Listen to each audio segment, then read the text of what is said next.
ಅಂತ ಒಂದು ಟೊಮೆಟೊ ಸಾಂಬಾರು ಮಾಡೋಣ ಇವತ್ತು. ಯಾವಾಗಲೂ ಬೇಳೆ ಸಾರು ಮಾಡಿ ಮಾಡಿ ಬೋರ್ ಆಗಿರುತ್ತೆ.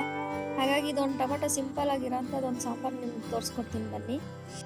ಎಣ್ಣೆ ಕಾದಿದೆ, ಅದಕ್ಕೆ ಸಾಸಿವೆ, ಜೀರಿಗೆ, ಕರಿಬೇವು, ಹಸಿಮೆಣಸಿನ್ಕಾಯಿ ಸ್ವಲ್ಪ, ಖಾರಕ್ಕೆ ತಕ್ಕಷ್ಟು ಈರುಳ್ಳಿ ಒಂದು ಸ್ವಲ್ಪ ಬಾಡಿಸ್ಕೋಬೇಕು.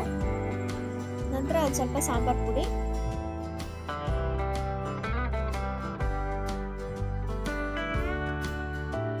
ಉರ್ಗಡ್ಲೆ ಪೌಡ್ರ್ ಹಾಕ್ತೀನಿ ನಾನು ಸ್ವಲ್ಪ ಮಂದ ಬರೋಕ್ಕೆ. ಆಮೇಲೆ ಟೇಸ್ಟ್ ಕೂಡ ಚೆನ್ನಾಗೇ ಇರುತ್ತೆ ಉರ್ಗಡ್ಲೆ ಪುಡಿ ಹಾಕೋದ್ರಿಂದ.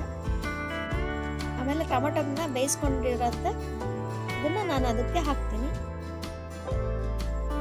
ಸ್ವಲ್ಪ ಕುದಿಸ್ತೀನಿ. ಬೆಂದ ಮೇಲೆ ಸ್ವಲ್ಪ ಕಾಯಿ ತುರಿ ಹಾಕ್ತೀನಿ. ಅನ್ನಕ್ಕೆ ಟೊಮೆಟೊ ರಸಂ ಹಾಕೊಂಡು ಒಂದು ಹಪ್ಪಳ ಇಟ್ಕೊಂಡು ತಿಂತಾ ಇದ್ರೆ ಸೂಪರ್ ಆಗಿರುತ್ತೆ.